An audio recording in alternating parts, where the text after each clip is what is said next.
this breath or what conducts the breath in yoga, we call this the koorma nadi. You know what's a koorma? Not kurma, koor. No, I saw some tongues.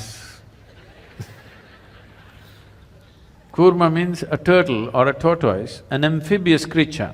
It's in the water, but it can also venture out. So, you can become an amphibious creature if you master this koorma nadi. That means you're in the body, but you can be little outside the physical nature, because this is your desire. Your desire is not to leave the physical for good. You want to be rooted in the physical, but you want to have a taste of what is beyond. This is human desire always. In trying to see everything that you're doing, please look at this. Whether you are going out to conquer the world, you get married, you bear children, you do this, you drink, you go to temple, you drug, you do whatever the hell you want. Essentially, all that you're looking for is, you want a bigger experience of life, isn't it? Yes or no? The only way your life's experience can be enhanced is by expanding your perception. If your eyes can see something that it cannot see right now, your experience is enhanced. If your ears can hear something that you cannot hear something right now, your experience is enhanced.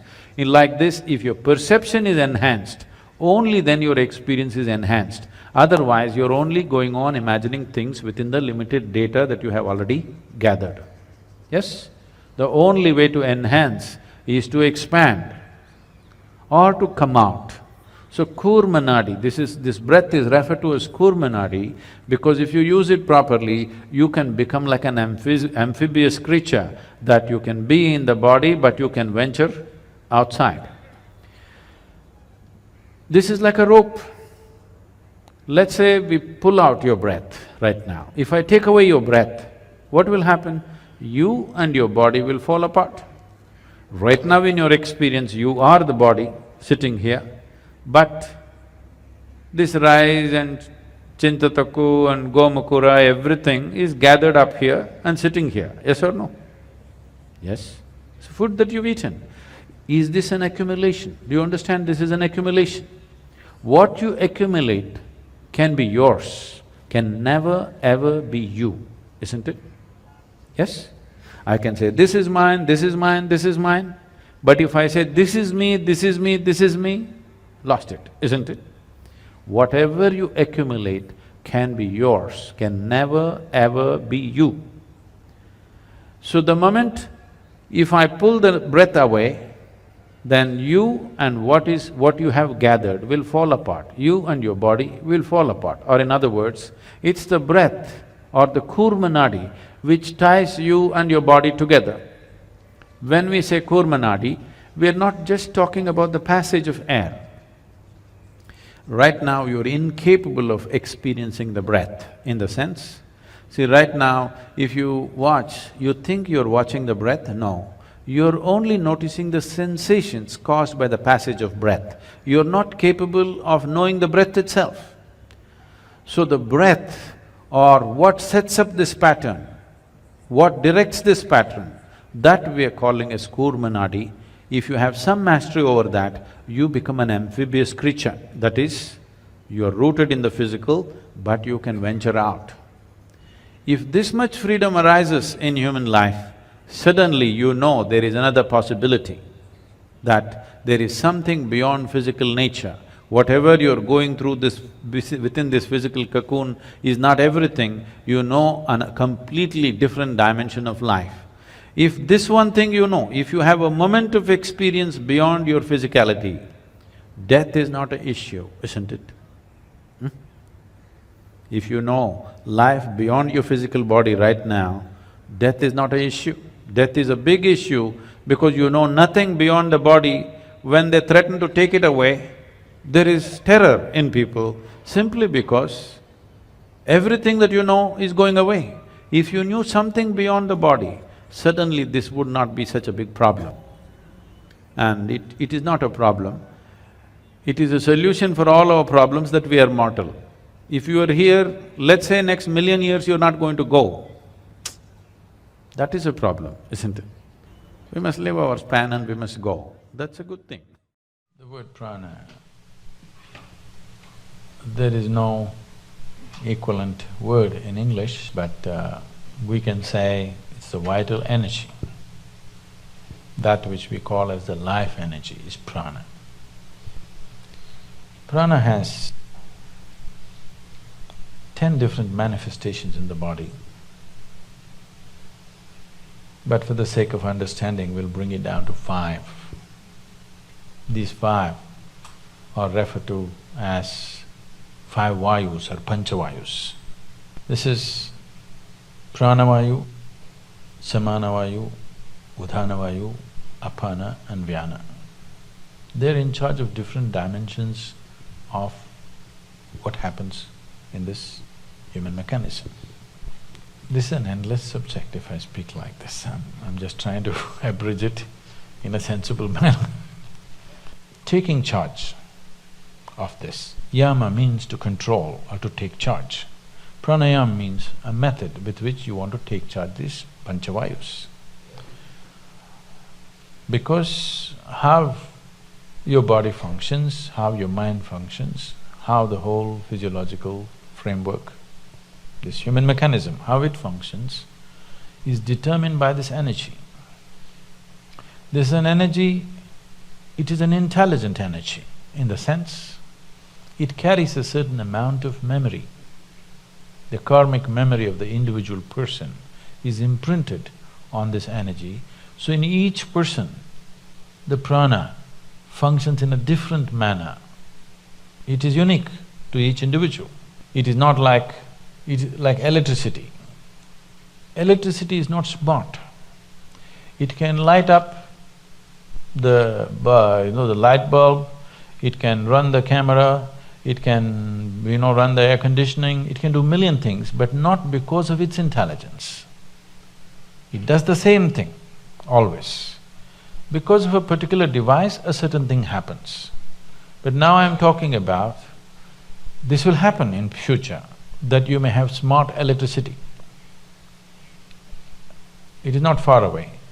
In the next 50 years, you may have smart energy, that the energy behaves in a particular way. You can make it behave in a certain way because you can imprint certain memory upon it. So, this is an intelligent energy where a certain amount of imprint is there. Because of that, it functions in a specific manner in an individual person. That is going into an extremely refined form of pranayam where we particularly design something for an individual person because he's in a certain way. For that, to come to that level, it will need a general level of pranayam where it takes care of these 5 vayus. If one has a certain mastery over these 5 vayus, there is no such thing as physical ailment or particularly psychological ailment is out of question. If somebody takes charge of their prana, whatever may be the external atmosphere, whatever influences in terms of reverberations, waves, emotions, other kinds of pressures, doesn't matter what, psychological balance is 100% guaranteed for a person who takes charge of his prana, always. When I say balance, maybe most of you won't be medically considered imbalanced, but a whole lot of people are psychologically imbalanced. Suppose you have a hand. Suppose this hand simply pops up right now. It pokes into your eyes and it scratches you and beats you. If your hand starts doing this,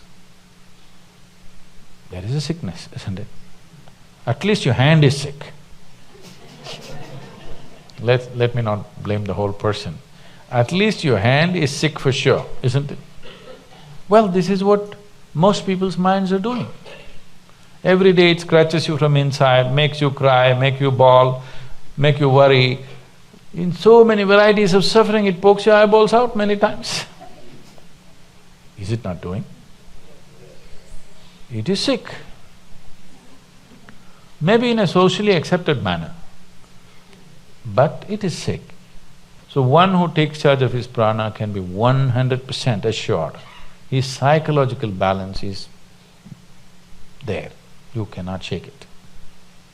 Physiological balance also is there, but physiological ailments may happen due to various reasons. One thing is there are infections and other, organisms who want to live.